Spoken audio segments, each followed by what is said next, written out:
Good morning everyone. चला आता आपण क्लास 7 चा 9 चॅप्टर समप्रमाण आणि व्यस्त प्रमाण. समप्रमाण आणि व्यस्त प्रमाण आपण कुठला चॅप्टर बघतोय? क्लास 7 चा 9 चॅप्टर समप्रमाण आणि व्यस्त प्रमाण. व्यस्त प्रमाण, समप्रमाण आणि व्यस्त प्रमाण म्हणजे आपण हा चॅप्टर बघू. इथं काय मी वरती एक्झाम्पल लिहिलेले दिले. खडूंची संख्या आणि खडूंची किंमत. ओके, खडूंची संख्या 5 म्हणजे 5 खडू घ्यायला किती रुपये द्यायला लागतात? 2 रुपये. 2 रुपीज द्यायला लागतात. 10 खडू घेण्यासाठी 4 रुपये. 25 खडू द्यायला 10 रुपये आणि 30 खडू घ्यायला 12 रुपये द्यायला लागते. आपल्याला चॅप्टरचं नाव काय? समप्रमाण आणि व्यस्त प्रमाण. आपल्या समप्रमाण म्हणजे काय? आता इथं काय आहे? आपल्या खडूंची संख्या. आपल्याला खडूंची संख्या आणि खडूंची किंमत. जर आपल्याला खडूंची संख्या वाढवली तर किंमतही वाढते. ओके, किंमतही वाढते म्हणजे काय? ते समप्रमाणात वाढतं. जर खडूंची संख्या वाढवली तर त्याला पैसे किती द्यावे लागतात? रुपीज किती द्यावे लागतात? त्याची पण किंमत वाढते. त्याला काय म्हणायचं? समप्रमाणात. ओके, व्यस्त प्रमाणात आपण नेक्स्ट लेक्चर मध्ये बघू. आता समप्रमाण. व्यस्त प्रमाण म्हणजे काय होणार? जर संख्या वाढली तर किंमत कमी होणं, त्याला काय म्हणायचं? व्यस्त प्रमाण. म्हणजे एक राशी वाढली की दुसरी राशी, त्याच्या संबंधित दुसरी राशी काय होते? कमी कमी होते. त्याला काय म्हणायचं? व्यस्त प्रमाण. समप्रमाण. आता पहिला आधी आपण काय पाहू? समप्रमाण. एक्झाम्पल काय मी दिले? खडूंची संख्या आणि खडूंची किंमत. खडू किती? 5. 5 खडूला किती रुपये द्यावे लागतात? 2 रुपये. 10 खडूला किती रुपीज द्यावे लागतात? मग 4 रुपये 25. इथं काय? खडूंची संख्या जसजशी वाढत जाते, खडूंची संख्या जसजशी वाढत जाते तशी त्याची काय होते? किंमत ही वाढत जाते. ओके, काय पहिला पॉइंट काय येणार? समजलं? खडूंची संख्या जसजशी वाढत जाते, खडूंची संख्या जशी जशी वाढते, जशी वाढते तशी तशी काय होते? त्याची किंमतही वाढते. त्याची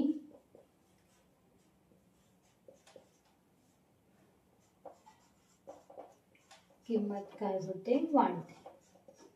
तुम्हाला समप्रमाण म्हणजे समजलं का? समप्रमाण इंग्लिश मध्ये काय म्हणायचं? Direct proportional. समजलं? काय होतं? खडूंची संख्या जसजशी वाढते. समप्रमाण म्हणजे काय असतं? एखादी जर राशी दिलेली आहे, ओके, एखादी राशी दिली आहे तर काय होतं? त्याच्या निगडीत असलेली दुसरी राशी समप्रमाणात वाढते. त्याला काय म्हणायचं? समप्रमाणात. ओके, वाढते. खडूंची संख्या जसजशी. आपण ह्याचं काय करू? गुणोत्तर पाहू. गुणोत्तर म्हणजे काय? 5 खडूंची संख्या आणि त्याची किंमत. ह्याचं काय करायचं? गुणोत्तर बघू. खडूंची संख्या आपण सराव संच नेक्स्ट लेक्चर मध्ये पाहू. आधी समप्रमाणात म्हणजे कन्सेप्ट काय ते आधी बघून घेऊ. ओके, खडूंची संख्या आणि दुसरं काय आहे? खडूंची किंमत.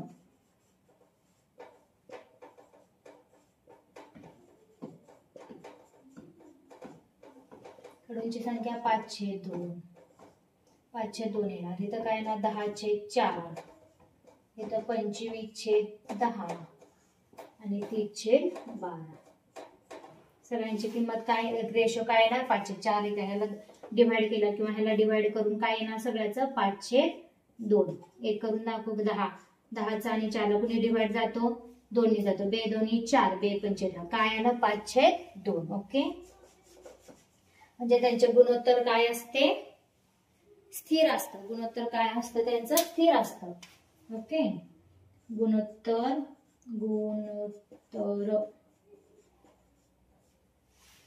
कसं राहतं त्यांचं? स्थिर राहतं. गुणोत्तर स्थिर असतं. गुणोत्तर काय? गुणोत्तर म्हणजे भागाकार. एका संख्येने दुसऱ्या संख्येला भागलं की त्यांचं गुणोत्तर काय असतं? स्थिर. समजलं? समप्रमाण म्हणजे काय?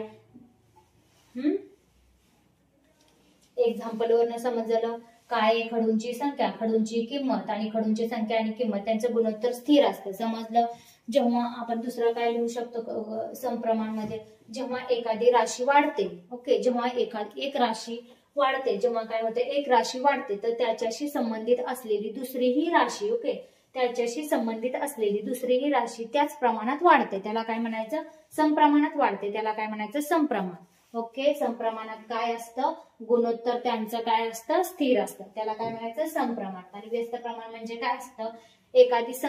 एखादी राशी वाढली तर त्याच्याशी निगडीत असलेली त्या राशी कमी कमी. आपण त्याचं एक्झाम्पल नेक्स्ट लेक्चर मध्ये बघू. समप्रमाण म्हणजे समजलं? आपण ह्याचे एक्झाम्पल बघू. काय समप्रमाण? अजून एक एक्झाम्पल बघू. ओके, म्हणजे अजून कन्फर्म होईल, व्यवस्थित लक्षात येईल. समजलं समप्रमाण. आणि आता आपण बुक मधले एक एक्झाम्पल, बुक मध्ये काय एक्झाम्पल दिले बघा. काय दिले? मुले दिलेत. ओके,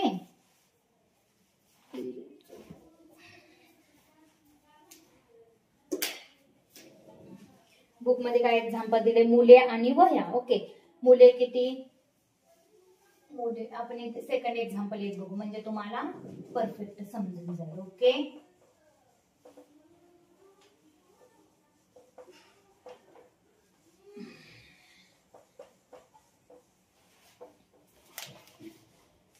दुसरं बुक मध्ये काय एक्झाम्पल दिले? मुले, मुले आणि वह्या.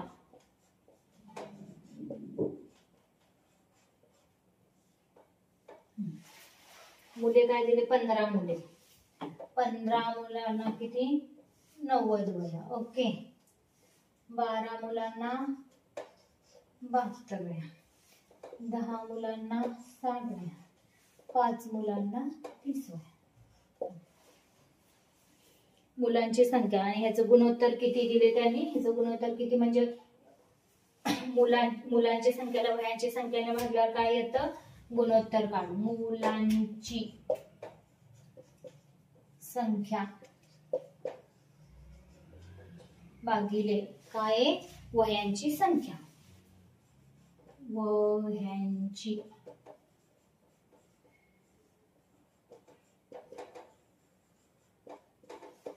मुलांची संख्या किती आहे? 15 90 इक्वल टू 12 72 इक्वल टू 10 60 5 30. गुणोत्तर काय येणार? 5 पैकी 5 5 30. सगळ्यांचं गुणोत्तर किती येणार? 1/6. म्हणजे हे गुणोत्तर काय आहे? हे गुणोत्तर काय आहे? स्थिर आहे. ओके, समजलं काय दिले? आता हे मुलांची संख्या वाढली की इथं काय वाढली? वह्यांची पण संख्या वाढते, म्हणून हे गुणोत्तर काय? स्थिर. स्थिर म्हणजे काय? कॉन्स्टंट. कॉन्स्टंट काय दिले? समजलं? ह्याला काय म्हणायचं? समप्रमाण. जर एक अजून एकदा सांगते, जर डेफिनेशन म्हणजे कसे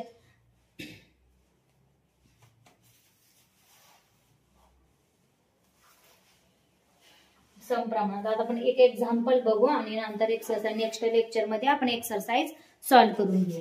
एक एक्झाम्पल बघू. याचं काय दिलं बघू. समजलं? एखादी राशी वाढली की त्याच्या संबंधित असलेली दुसरी राशी त्याच प्रमाणात वाढते, त्याला काय म्हणायचं? एकाच प्रमाणात वाढत जाते, त्याला काय म्हणायचं? समप्रमाण. Direct proportional. एक किंमत वाढली की त्याच्याशी रिलेटेड, आता इथं मुलं वाढली, मुलं वाढल्यावर काय होतं? त्याच्याशी रिलेटेड असलेल्या वह्यांची संख्या आपण काय केली? वाढत वाढत झाली, वाढत वाढत गेली, त्याला काय म्हणायचं? समप्रमाण. समप्रमाण म्हणजे काय? Direct proposition. आता एक एक्झाम्पल त्यांनी दिले. 10 पेनाची किंमत 60 रुपये.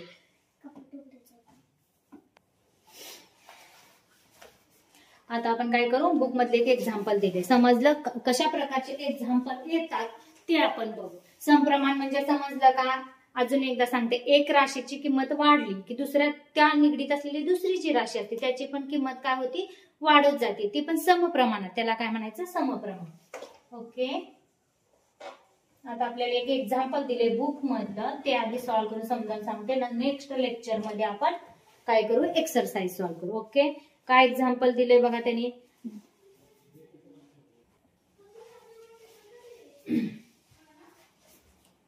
बुक मध्ये काय एक्झाम्पल दिले? 10 पेनांची किंमत 60 रुपये असेल तर अशा 13 पेनांची किंमत किती रुपये?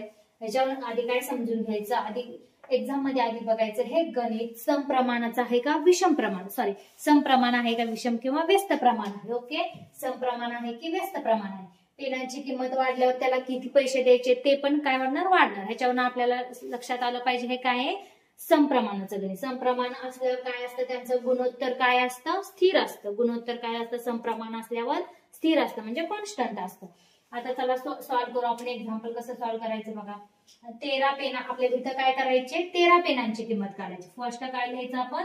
13 पेनांची काय करायचे? 13 पेनांची किंमत काढायची आहे. ओके, काय करायचंय आपल्याला 13 पेनांची किंमत काढायची. ती आपल्याला माहित आहे का? नाही. ती काय करायची आपण x रुपये असे म्हणू. ओके, ती माहित आहे का? नाही माहिती. मग काय करायची? ती x रुपये काढायची. माहिती कशी असणार आपल्याला? ती x रुपये आहे असे मानू. ओके, समजलं?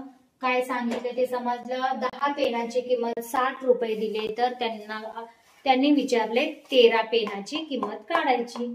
तर आपल्याला काय करायची? 13 पेनांची किंमत काढायची आहे. ती x रुपये आहे असे मानू. ओके, आता पेनांची संख्या आणि त्याची किंमत काय आहे सांगितलं मी? समप्रमाणात आहे. का समप्रमाणात आहे? पेनांची किंमत वाढली की काय? पेन वाढले की पेनाची किंमतही वाढते, म्हणून ते काय झालं? समप्रमाण. ओके, इथं काय लिहिलं? सेकंड सेंटेन्स काय लिहिलाची? पेनांची संख्या. ओके, पेनांची संख्या व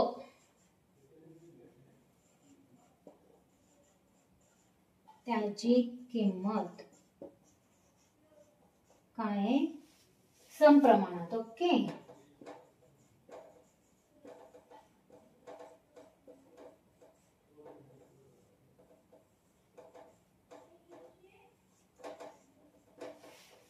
समजलं? सेकंड वाक्य लिहायचं.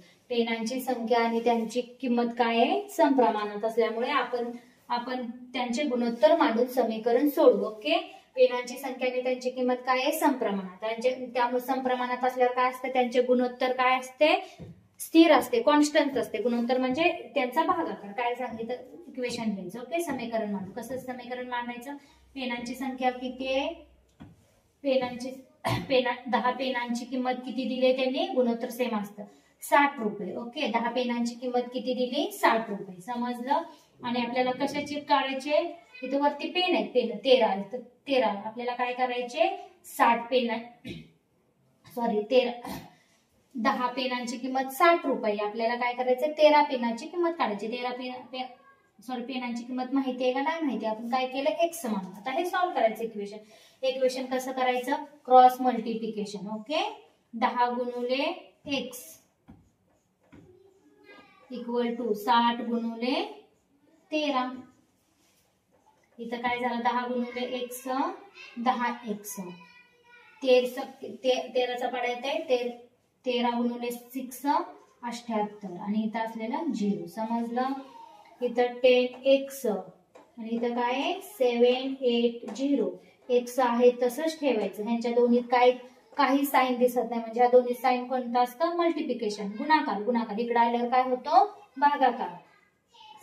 780 डिवायडेड 10. 0 ला 0 गेले. x ची किंमत किती आली? 78. 78. समजलं? म्हणजे 13 पेनाची किंमत किती आली? इथे आपण जागा नाही तर लिहू शकता तुम्ही व्यवस्थित. ह्याला मार्क असतात. 13 पेनांची किंमत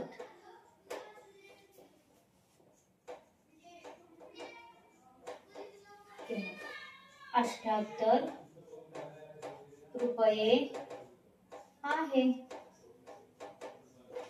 समजलं? आज काय शिकवलं? एक्झाम्पल समजलं? काय सांगितलंय? क्लास 7चा 9 चॅप्टर समप्रमाण आणि व्यस्त प्रमाण. व्यस्त प्रमाणचं मी हल कसं सांगितलं आहे. समप्रमाण म्हणजे कन्सेप्ट क्लिअर केला आहे. समप्रमाण म्हणजे काय? एक राशी वाढली की त्याच्याशी संबंधित असलेली दुसरीही राशी तेवढ्याच प्रमाणात वाढते. त्याला काय म्हणायचं? समप्रमाण. आणि समप्रमाणाचं काय असतं? गुणोत्तर काय असतं? स्थिर असतं, कॉन्स्टंट असतं. आणि ते कसं लिहायचं हे समजलं. एक एक्झाम्पल. अशीच एक्झाम्पल आता सराव संच 37 मध्ये आहेत. आपण नेक्स्ट लेक्चर मध्ये 5च एक्झाम्पल आहेत. नेक्स्ट लेक्चर मध्ये आपण सराव संच 37 सॉल्व्ह करून घेऊ. समजलं? समप्रमाण असलं की गुणोत्तर स्थिर असतं, एवढं लक्षात ठेवायचं. एवढे एक्झाम्पल व्यवस्थित लिहून घ्या. सेम पहिले एक्झाम्पल काय? ते आपल्याला ज्याची किंमत काढायची ती x मानायचं. पेनांची संख्या, हे वाक्य खूप महत्वाचं आहे. पेनांची संख्या आणि त्यांची किंमत समप्रमाणात आहे ते घ्यायचं आणि समीकरण मांडून घ्यायचं आणि सॉल्व्ह करायचं. x ची किंमत काढायची.